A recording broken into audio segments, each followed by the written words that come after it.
Hello, welcome to Stories in Time. My name is Eloise Schottler. I'm your storyteller.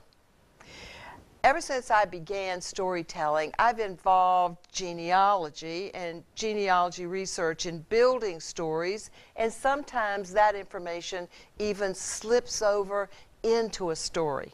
And I'm going to tell you one like that today. Actually, it's about my mother. And she taught me on this story a lot about how to take oral storytelling or how to elicit stories from people where you want to know, but they may not want to tell you.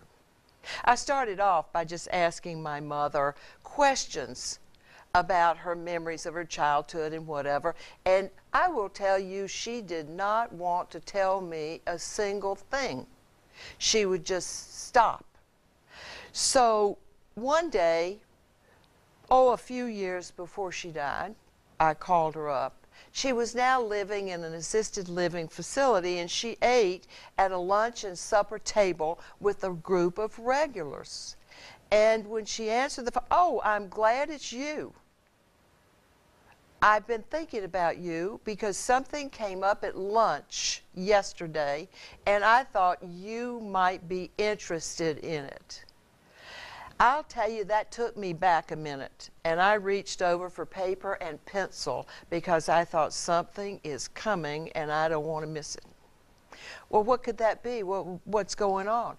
We were sitting at the lunch table yesterday. Now, the last few weeks have been very hot down here. And we were talking about how it's good to have air conditioning, but how there was something really nice about the days before we did. You know, when you'd go outside on a summer day and everybody would sit around in the yard or on the porch and they'd talk and chatter or wave to the people as they walked down the sidewalk, you know, friendly like, not just trapped up in a house to keep cool. And we were talking about that, and it brought back something. Made me remember a summer day, Eloise, when I was about 13 years old. And I lived with Mama and Dad Jack, and, you know, Punny, that's her sister Punny, was about 5 or 6 years old, and we were living in an upstairs apartment on Cleveland Avenue. It was a hot day, and we were sitting out on the upstairs porch. Now, I'm going to step in and tell you where she was because she knew that I would picture it. There were 2 4-apartment houses that sat side by side. Red brick, the bottom had a porch, and upstairs each one of those had a porch with a railing, sort of a little fence. And next door to where my grandmother lived and her sister and brother downstairs lived another sister and another brother. When they came up from Mint Hill from the farm, they all went and lived fairly close together so that they had like a little family gathering when they came out to sit on the porch. Well, there they were. They were all talking with each other, calling back and forth, and they were just worried about President Roosevelt. And they were calling out, was he going to close the banks? And there was all this concern and worry. I wasn't paying much attention to that. I was sitting next to Mama. I always like to be next to Mama. And we looked up. Punny and this little girl from across the street were sitting in a sandbox in the front yard, and they were making hoppy-toed houses. Now, you remember hoppy-toed houses, Eloise, where you stick your foot in sort of damp sand and you build a little house around your foot and then pull your foot out. They call those a hoppy-toed house. Well, they were down there happy as they could be, and all of a sudden, bang, there was a shot, and that little girl pitched forward into Punny's lap. She was the little girl from across the street, and everybody was screaming. And Dad Jack jumped up and ran downstairs, and her father ran from across the street, and they picked her up, and blood was dripping right out of her neck.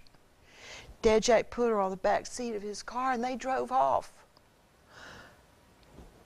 So the day was really nice until that boy shot that child.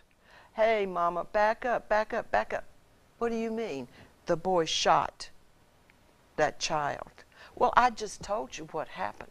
I was sitting upstairs. They were down in the sandbox, the little girl and Punny, and a shot rang out, and bang, and she fell over. No, no, no. What happened after Dad Jack took her to the hospital? Well, what do you think happened, Eloise? She was bleeding out of her neck. She died. Oh, that's horrible. Mama, I don't remember you ever telling this story. Well, maybe I did, maybe I didn't. I don't know. It's not one of the happiest things I ever saw in my life. Well, what happened? Who did it? Well, I know exactly who did it. She had a little brother. They lived right across the street. There was a car parked right at the sidewalk, the edge of the street.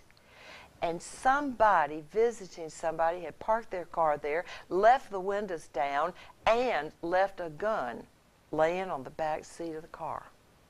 Well, that little boy, he was always in trouble, came by, saw the gun, climbed into the car, and he picked it up, put it on the window, and he was just fooling around. He didn't mean anything bad, but he pulled the trigger and he shot his sister right in the neck. So what happened? I don't know what happened. I just told you what happened.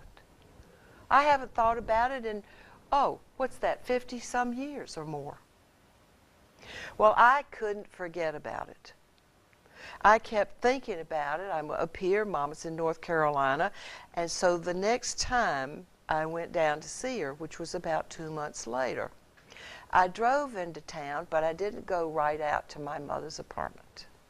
I stopped at the courthouse and I went to the Vital Records Department. I had thought through what Mother had told me those people were talking about, and I figured that conversation had to have happened in July of 1931-32, somewhere around in that, before Roosevelt ran for the presidency. Sure enough, it didn't take me but about 10 minutes of going through the birth and death book at the Vital Records office to find her. There she was, Martha Pearl. Martha Pearl, 9 years old, gunshot wound to the neck, dead on arrival, Mercy Hospital. Well, I copied that page, and that's what I really wanted to know, but it still wasn't enough. So I got back in my car and I went to the Charlotte Public Library down on Tryon Street, to the Carolina Room, which is the family history room where they have all the records and the microfiche of the newspapers, and the librarian showed me where the drawers were. And I pulled out the newspapers for that date. And of course it didn't appear because it had happened at 6:06 in the afternoon. Wasn't until the next day, July the 7th. And there it was on the front page of the Charlotte Observer, a picture of the little girl. Oh, she had curly hair that looked just like Shirley Temple. And her name was there, Martha Pearl. And the story said what happened on Cleveland Avenue. But they said that it was a mysterious shooter, a mystery shooter had done this shooting. And then I noticed that the young lieutenant investigating was the man I knew as Captain Littlejohn when I was in high school, chief of police. He'd stayed with the Charlotte police and had advanced. So I read every article until it just dwindled off and there was no more news about this little girl being shot in the front yard. And they never did find the shooter. It was a mystery shooter. So I copied out all those pictures. And I thought, well, I'll get over to Mother's Day. And then I thought, no, not yet. When I came out of library, I just turned to the right instead of the left, and I went down to Elmwood Cemetery, which is right in town. I knew that cemetery pretty well. My grandparents are buried there. A lot of our family is buried there. I pretty well knew. But I didn't have any idea where the grave would be. So I wandered around and drove my car, and I was getting pretty frustrated, and I thought, I'm just not going to find it, when there was a large marker with the family name. Parked the car and got out.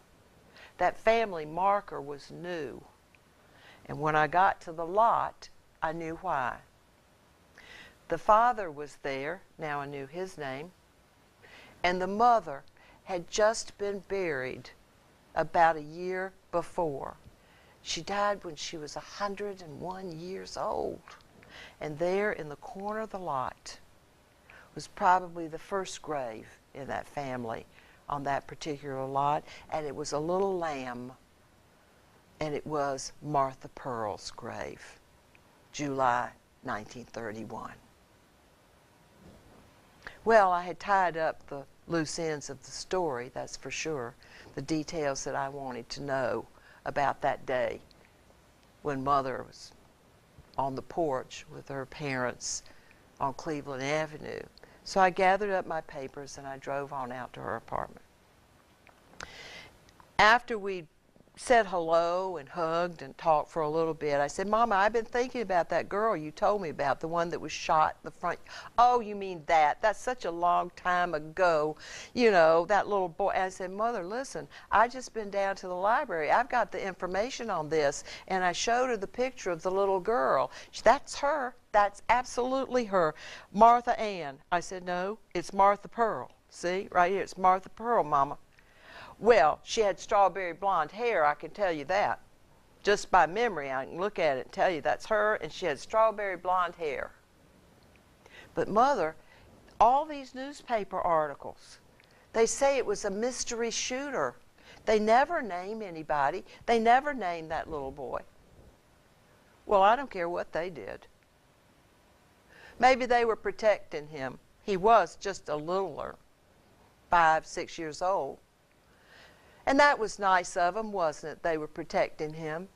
But I'll tell you what I know, and I was there, and I saw it. He did it.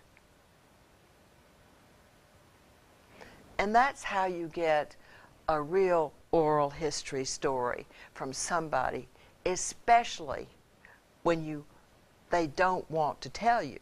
You just wait till it pops up out of them. Thank you so much for coming. Come back again. Bye.